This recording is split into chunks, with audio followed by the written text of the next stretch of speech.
10 de la mañana con 1 minuto. Tras los casos de los niños y adolescentes muertos por armas de fuego, se creó una cotona antibalas. Es una forma de visibilizar esta realidad. Vamos a conversar del tema, vamos a ahondar en cifras sumamente complejas, dolorosas. Tenemos al director de Fundación País Seguro, Alejandro Vega, para poder conversar del tema. Muchas gracias, muy bienvenido. Muchas gracias por la invitación, Viviana. Bueno, ustedes hicieron toda esta campaña que en el fondo lo que busca es, sin duda, concientizar y de alguna manera que este tema siga estando muy presente, ¿no? Que es algo que debe alertar a cualquier país, que es la gran cantidad de niños, niñas y adolescentes que mueren. Ustedes pidieron ciertos datos. ¿Le parece que comencemos a dar cuenta un poco de los datos que se han dado y se han entregado hasta ahora de 218 niños y niñas jóvenes también que han fallecido? Esto han sido netamente por uso de armas de fuego. Efectivamente, el levantamiento incluye entre el año 2014 y 2024, en el fondo la última década, y la consulta se hace por transparencia a Carabineros de Chile, a la Policía de Investigaciones y a la Subsecretaría de Prevención del Delito. Con estos datos, en el fondo, lo que hacemos es hacer un levantamiento y dividirlo por región. Y tenemos casos, como usted bien dice, a nivel país, 218 niñas, niños y adolescentes muertos por armas de fuego en general. Esto incluye balas locas, incluye el homicidio y hemos tipificado también como armas de fuego en general todo tipo de muerte menor de edad entre 0 y 17 años. Y también esto puede evidenciar un aumento exponencial de los últimos años. ¿Cómo es la comparación? Porque uno podría decir, claro, cualquier país o en cualquier ciudadano no puede, yo sé que es un poco frío analizar solamente cifras, ¿no? Pero cuando vemos la realidad o vemos si hay una mayor agudización, es importante hacer también ahí la comparación, si son cifras tal vez que durante los últimos años siempre han sido o han estado en ese rango.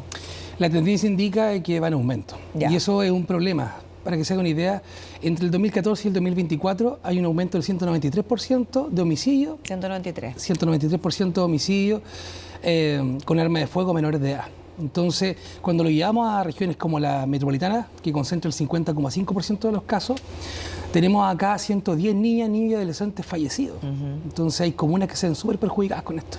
¿Y qué han podido ustedes también indagar en las razones? Porque usted dice, claro, estos son datos generales por arma de fuego. Sí. Estamos hablando principalmente de balas locas, de situaciones también que ocurren y esto está constatado y obviamente no por eso es una muerte que... Pero siempre está este análisis si fuera un ajuste de cuentas, si era tal vez algún niño o adolescente que ya estaba de alguna manera relacionado, por ejemplo, con el crimen organizado. Sí, efectivamente. Dos cosas. La primera es que cuando hablamos de niñas, niños y adolescentes fallecidos, incluimos en el rango de 0 y 17 años, pero también tenemos una parte importante de ellos que mueren por fuego cruzado, que mueren porque entró una bala por el zinc del techo, estaban dentro de su domicilio, estaban en su pieza, estaban durmiendo, iban pasando, iban en el auto. O sea, son varios factores. No es en el fondo que parte de ellos estén involucrados en el crimen organizado o sean soldados, sino que es variado y en ese aspecto... Y esas cifras también deben obviamente alertarnos, porque esos niños no tienen que estar siendo parte de estos grupos y ya es una problemática. O sea, más allá de que sabemos que una víctima inocente es una situación mucho más compleja, tal vez, porque encontrar la muerte de esa manera es brutal, pero lo otro también evidencia una problemática profunda, ¿no? De la delincuencia y sobre todo de la acción del crimen organizado. Dio el clavo, porque piensa usted, Viviana, que según cifras del Ministerio de Educación, al año 2023, 51.000 alumnos desertaron del sistema escolar. Eso es más que un estadio nacional lleno de niños que dijeron no al colegio. Y esa es una espiral en el fondo que propicia a que sean captados por bandas organizadas, que sean en el fondo parte de organizaciones, porque se proyecta una vida en el corto plazo con muchas utilidades. Entonces es atractivo, principalmente para los jóvenes. ¿En qué están esos niños que no están en el colegio, finalmente? Es la pregunta que nos debemos hacer como país. Esta campaña que ustedes lanzaron fue súper llamativa, porque hablar de cotonas antibalas, hablar de un uniforme o que los niños para ir al colegio tengan que utilizar este tipo de elementos, sin duda que es sumamente preocupante. Buscaban finalmente un poco también eso ustedes, ¿no? Decir cómo no podemos llegar a tener que pensar en este tipo o la creación de elementos de vestuario de esta índole como para poder proteger a los niños. Efectivamente, la cotona antibala es una cotona convencional, pero que en su interior tiene un chalequillo táctico y en su interior también placas balísticas. Cada placa pesa 2,2 kg y son placas efectivamente hechas para recibir el impacto de una Magnum o una 9 milímetros sin ningún problema. Y lo que esperamos, como usted bien dice, que ojalá nunca un niño en Chile llegue a ocupar una cotona antibalas. Y el llamado de atención a la sociedad civil en su conjunto, al país en el fondo, de izquierda a derecha. Este es un tema transversal y no tiene que ver con gobierno de turno, tiene que ver con un problema país, por eso hablamos de la última década. Y tiene que ver con que creemos y consideramos como fundación de que no debiesen existir zonas de sacrificio en materia de seguridad y que por otra parte también no existen niños de primera o segunda categoría. Entonces es una verdad incómoda y sin duda la lanzamos con esto, que es la cotona antibalas, que debo reconocer también que participaron madres de niños que perdieron la vida prematuramente. Entonces, ¿por qué? Porque quisimos darle un sentido y un impacto que yo, bueno, sin ir más lejos, nos han preguntado dentro del país y fuera del país incluso por esta noticia. Le preguntan respecto a las cotonas. Sí, a la cotona nos han consultado varios medios.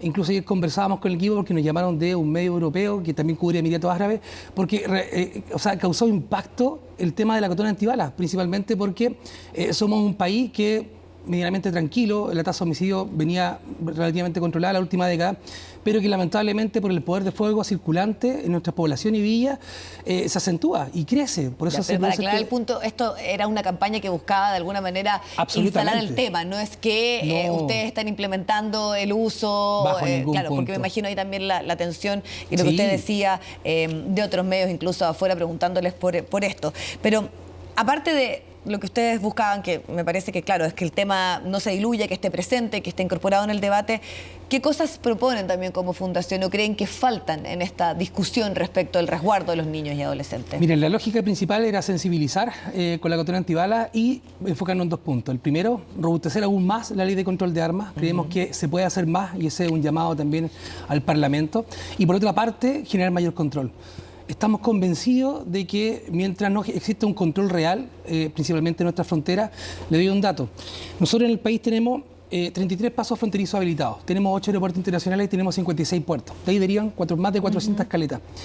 En el país existían 7 escáneres. El actual gobierno, en conjunto con algunos gobiernos regionales, ha implementado 5 más, vamos a llegar a 12. Es un esfuerzo, se reconoce, pero es insuficiente. Aún falta.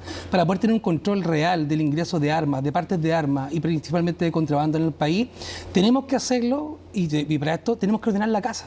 Y ordenar la casa significa tener caminos escáner, ojalá con mayor personal de aduana capacitado, en cada uno de los pasos fronterizos, en cada uno de los puertos. Eso nos va a permitir aleatoriamente identificar que, por ejemplo, mediante, no sé, container, porque otro dato, según cifra, de Directemar al año 2022, el 93,7% de las importaciones ingresan por el mar. Y el 52% de estas en la región de Valparaíso, San Antonio, Valparaíso, por ambos puertos. Y eso habla probablemente de funcionarios cooptados, porque cómo ingresan esas armas también de las cuales usted habla. Porque yo entiendo el tema de los escáneres que se puede, y es algo que se ha ido debatiendo y incorporando, pero la dificultad muchas veces de lo que significa cuando el crimen organizado está instalado es que opera también en el control territorial y en el control también de funcionarios claves, podríamos decir, en el sistema, como puede ser, por ejemplo, las aduanas, claro, de la manera en que sabemos que esas armas están circulando hoy y que están muchas veces en manos de jóvenes, de niños y con las consecuencias tan brutales que estamos conversando, ¿no? Exactamente. Piensa usted que aduana a nivel país tiene un poco más de 2.000 funcionarios, que es absolutamente insuficiente.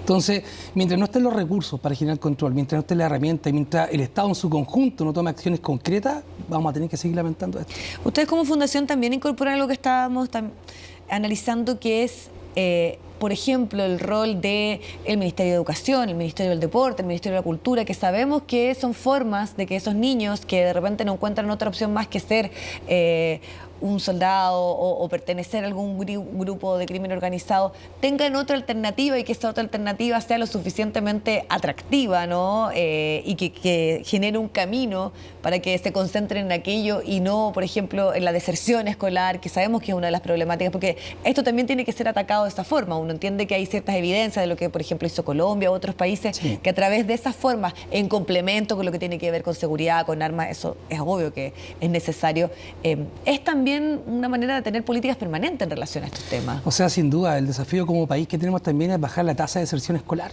O sea, 51.000 alumnos en el año 2023 es muchísimo. Entonces, lo que provoca en el tiempo es que se produzcan estos espacios donde el crimen organizado, donde incluso otro tipo de actividades son mucho más atractivas para el joven que seguir en el fondo, una conducta o una... No sé, estoy pensando en continuar el colegio, en terminar el cuarto medio, en sacar un técnico, en estudiar, no lo ven como opción. Y ese es un problema, y ese es el desafío que tenemos como país. Alejandro, usted me decía que además en esta campaña y en lo que se logró con estas cotonas antibalas, en posicionar el tema y en mostrarlo y hacer presente ahí también un debate, ¿qué pasa con sobre todo esas familias que fueron víctimas en las investigaciones? Porque ese es otro problema, que es la impunidad muchas veces, que no hay un responsable, que las indagatorias no dan con quién puede haber sido los participantes de ese auto que finalmente hicieron estos disparos y que terminan con la vida de un niño o una niña. También me imagino que ese es algo, o la conversación que ustedes tuvieron con esas madres, que está presente, ¿no? No sé en qué están esos casos, en la investigación, en las indagatorias. Efectivamente, parte importante de poder sensibilizar con la cotona antibala era poner el tema en el tapete. Y yo creo que lo hemos logrado, pero también es visibilizar, como lo conversábamos hace un par de días con la señora Esmeralda, madre de Mayra, que perdió a su hija de 13 años el 29 de diciembre en la comuna de Pedro Aguirre Cerda. Efectivamente eso, cuando se produce una bala loca, cuando se produce un fuego cruzado, es técnicamente prácticamente muy difícil encontrar al autor, a quien percutó esa arma. Entonces, esa también es la desesperación de muchas padres y madres que no encuentran justicia. Y mientras no encuentran justicia, sigue esto en el fondo creciendo, sigue el descontento y por otra parte sigue una frustración terrible de padres que vieron destruidas sus vidas. Sí, eso es. Alejandro, le agradecemos el tiempo de conocer un poco todo este trabajo que están haciendo y obviamente el llamado, ¿no?, a analizar y asumir este tema con todo lo que implica, que es un poco lo que estábamos nosotros teniendo presente en esta conversación, en esta entrevista. Muchas gracias. Muchas gracias y bueno, lo último, simplemente sensibilizar a la opinión pública y esperar que más niñas y niños no sigan muriendo en nuestro país. Solo eso. Muchas gracias. Muchas gracias, Alejandro.